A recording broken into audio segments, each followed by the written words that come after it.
تمہارے دلوں میں۔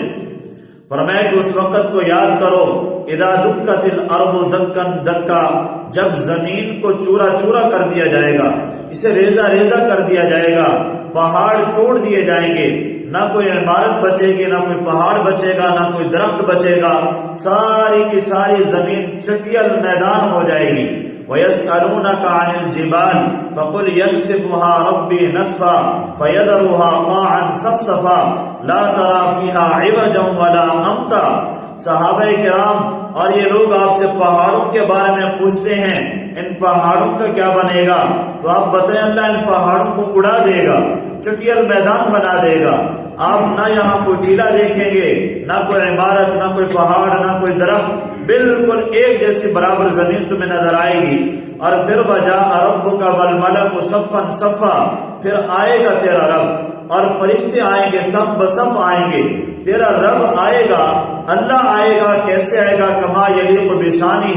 یہ آیات متشابہات میں سے ہے، اس کا مطلب معنی مفہوم ہم نہیں جانتے، اللہ ہی جانتا ہے۔ تو اللہ کا عرش آئے گا،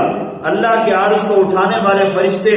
اللہ کا عرش لائیں گے، میدان معاشر میں بیت المقدس فلسطین کے اندر ملک شام میں میدان معاشر قائم ہوگا، اللہ کا عرش وہاں پر رکھا جائے گا۔ والملک صفا صفا، اور اللہ کے فرشتے صف بصف آئیں گے۔ یوم تشقق السماء بالغمام ونزل الملائکۃ تنزیلا، آسمان پھٹیں گے اور وہاں سے فرشتے اتریں گے۔ پہلا آسمان پھٹا، وہاں کے فرشتے زمین پہ اترے اور مخلوق کے اردا گرد، زمین کے اردا گرد وہ گول دائرہ بنا لیں گے، ایسے گول صف بنا لیں گے جیسا کہ مسجد حرام میں بیت اللہ کے اردا گرد گول صفیں ہوتی ہیں۔ پھر دوسرا آسمان پھٹے گا اور اس کے فرشتے اتریں گے اور وہ ان کے پیچھے دوسرے صف گول دائرے میں بنا لیں گے، پھر تیسرے کے، پھر چوتھے، پانچویں، چھٹے، ساتواں آسمان پھٹیں گے باری باری اور ان کے فرشتے اتریں گے باری باری، اور اس طرح ایک دوسرے کے پیچھے 7 فرشتوں کی صفیں بنی ہوں گی گول دائرے میں۔ اور پھر اس کے بعد وَجِيءَ يَوْمَئِذٍ بِجَهَنَّمَ، فرمایا کہ پھر اس کے بعد جہنم کو لایا جائے گا۔ جہنم کو کہاں سے لایا جائے گا؟ کیسے لایا جائے گا؟ یہ جہنم 7 زمینوں کے نیچے ہے اور یہ دبی ہوئی ہے، اور اس دن یہ بھڑک اٹھے گی اور فرشتے اس کے لگاموں کو پکڑے ہوئے ہوں گے، اور یہ سب سمندر یہ پانی بن جائیں گے، یہ بھی آگ بن جائیں گے۔ اور فرمایا کہ 70,000 اس کی لگامیں ہوں گی، ہر ایک لگام کو 70,000 فرشتے نے تھاما ہوا ہوگا، لیکن پھر بھی وہ بے قابو ہوتی جا رہی ہوگی اور بڑے دور سے ابھی 100 سال کی مسافت پر ہوگی، اور وہیں سے وہ چنگھاڑے گی اور آواز دے گی خوفناک، اذا رأتهم من مکان بعید سمعوا لها تغیظا وزفیرا، جب میدان معاشر کے لوگ اس کی آواز کو، چنگھاڑ کو اور اس خوفناک آواز اور غصے کو وہ سنیں گے تو ڈر جائیں گے، خوف زدہ ہو جائیں گے، لوگوں کے کلیجے پھٹنے لگ جائیں گے۔ پھر وہ دوسری چنگھاڑ مارے گی، جب یہ دوسری مرتبہ خوفناک آواز اس کی آئے گی، تکاد تمیز من الغیظ، غصے سے وہ پھٹ رہی ہوگی، ما من نبی و رسول الا جثا علی رکبتیہ،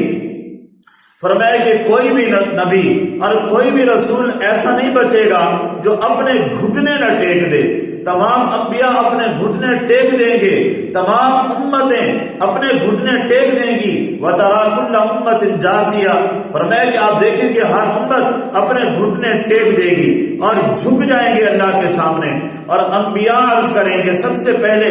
انبیاء بولیں گے، ابراہیم علیہ السلام بولیں گے، موسیٰ علیہ السلام بولیں گے، یا الہی بمناجاتک لا اسألک الا نفسی، اے اللہ مجھے مناجات کا واسطہ جو آپ نے کوہ طور پر مجھ سے کلام فرمایا، میں آپ سے سوائے اپنے نفس کے اور جان کے کسی چیز کا سوال نہیں کرتا۔ ابراہیم علیہ السلام کہہ رہے ہیں بخلتی لا اسألک الا نفسی، کہ اللہ تجھے خلیل بنانے کا واسطہ مجھے تو نے اپنا خلیل قرار دیا تھا، میں اپنے نفس کے علاوہ کسی کا سوال نہیں کرتا۔ عیسیٰ علیہ السلام کہہ رہے ہیں لا اسألک مریم التی ولدتنی، میں اپنے اس ماں مریم کا بھی سوال نہیں کرتا جس نے مجھے جنم دیا تھا۔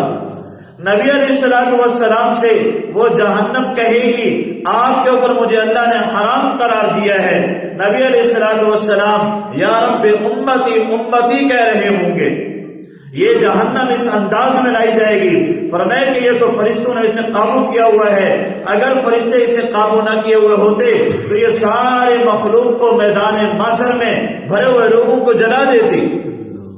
وَجِیءَ یَوْمَئِذٍ بِجَہَنَّمَ، فرمایا کہ اس وقت کو یاد کرو جب اس جہنم کو لایا جائے گا اور یہ ایسے لوگوں کو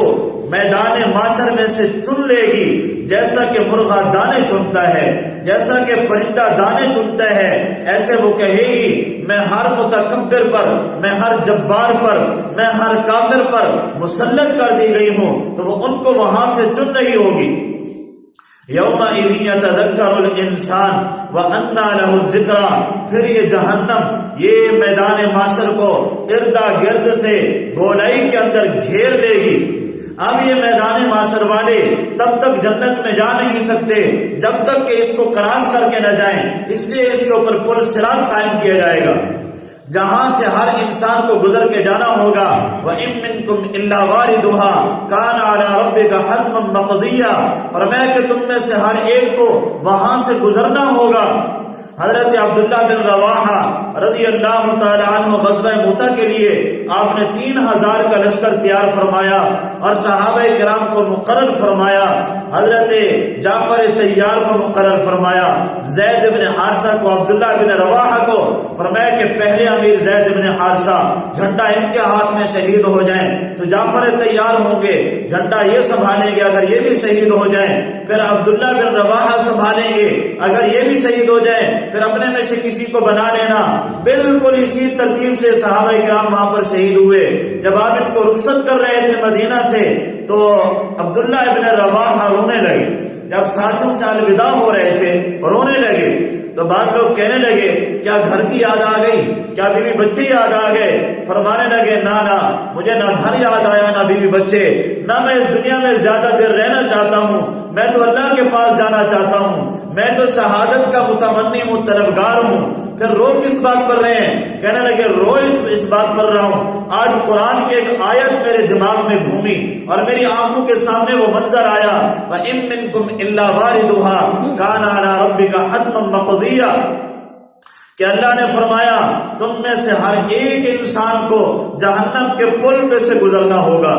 پل صراط کراس کرنا ہوگی، ایسے جنت میں داخلہ ہو نہیں سکتا۔ اب اللہ نے یہ تو فرمایا تمہیں اس میں داخل ہونا ہوگا، وارد ہونا ہوگا، لیکن یہ تو گارنٹی نہیں دی کہ پار بھی ہو جاؤ گے کہ نہیں۔ اب پتہ نہیں میں پار ہو سکتا ہوں کہ نہیں۔ صحابی رسول عبداللہ ابن رواحہ اتنا اللہ کا ڈر خوف ہے، پتہ نہیں کہ میں پار ہو سکتا ہوں کہ نہیں۔ یہ پل صراط جس کے اوپر انبیاء کھڑے ہوئے ہیں اور رب سلم سلم کہہ رہے ہیں، فرشتے رب سلم سلم کہہ رہے ہیں، یہاں سے لوگ کوئی بجلی کے چمکنے کی طرح گزر رہے ہیں اور کوئی تیز آندھی کی طرح گزر رہے ہیں، کوئی تیز رفتار گھوڑے کے دوڑنے کی رفتار میں گزر رہے ہیں اور کوئی تیز اونٹ کے دوڑنے کی طرح، کوئی تیز انسان کے دوڑنے کی طرح، کوئی پیدل چلنے والے آدمی کی طرح، اور کوئی گرتے پڑتے جا رہے ہوں گے، آخر کار پار ہو ہی جائیں گے۔ اس کے اردا گرد آنکڑے لگے ہوئے خاردار تاریں، جیسا کہ آج کل سرکاری اداروں کے دیواروں پر لگی ہوتی ہیں سمجھانے کے لیے، ایسے خوفناک یہ آنکڑے ہیں، وہ اس کو پکڑ رہے ہوں گے۔ اور فرمایا کہ کتنے ایسے لوگ ہوں گے جو مولی گاجر کی طرح کٹ کٹ کر اس کے اندر گر رہے ہوں گے، جو تلوار سے زیادہ تیز، بال سے زیادہ باریک۔ وَإِن مِّنكُمْ إِلَّا وَارِدُهَا كَانَ عَلَىٰ رَبِّكَ حَتْمًا مَّقْضِيًّا، اور فرمایا کہ جب یہ جہنم لائی جائے گی، یومئذ یتذکر الانسان وانیٰ لہ الذکریٰ، آج انسان نصیحت حاصل کرے گا اور سوچے گا ہائے افسوس، میں نے کتنا اپنا نقصان کیا، کتنا اپنا وقت ضائع کیا، اے کاش کہ میں 2 نفل پڑھ لیتا، اے کاش کہ میں پارہ قرآن کا تلاوت کر لیتا، اے کاش کہ میں سبحان اللہ ہی کہہ لیتا، میں ایک تسبیح استغفار کی پڑھ لیتا، میں ایک تسبیح الحمدللہ کی پڑھ لیتا، ایک تسبیح اللہ اکبر کی پڑھ لیتا، ہائے افسوس میں نے کتنا گھاٹے کا سودا کیا۔ فرمایا کہ اب یہ لوگ روئیں گے، پچھتائیں گے، حسرت کریں گے، آج یہ اتنا بھی روئیں کہ ان کے آنسوں سے ندیاں بہہ جائیں اور ان کے اوپر کشتیاں چلنے لگ جائیں، لیکن آج کا یہ رونا بیکار ہوگا، بے فائدہ ہوگا۔ پھر پچھتائے کیا ہو وقت جب چڑیاں چگ گئیں کھیت، پھر پچھتائے کیا ہوا جب چڑیاں چگ گئیں کھیت، وقت پر کافی ہے قطرہ ابر خوش ہنگام کا، جل گیا جب کھیت میں برسات پھر کس کام کا۔ نبی علیہ السلام نے فرمایا دنیا میں اللہ کے خوف سے نکلا ہوا ایک آنسو بھی نہیں، بلکہ اتنا چھوٹا سا آنسو کہ جو مکھی کے سر کے برابر ہو، یہ جہنم کے بھڑکتے شعلوں کو بجھانے کے لیے کافی ہے۔ اس کی قدر و قیمت ہے دنیا میں، لیکن وہاں کا رونا، وہاں کے حسرت، یہ بیکار اور بے فائدہ ہوگا۔ اللہ تبارک و تعالی ہم نے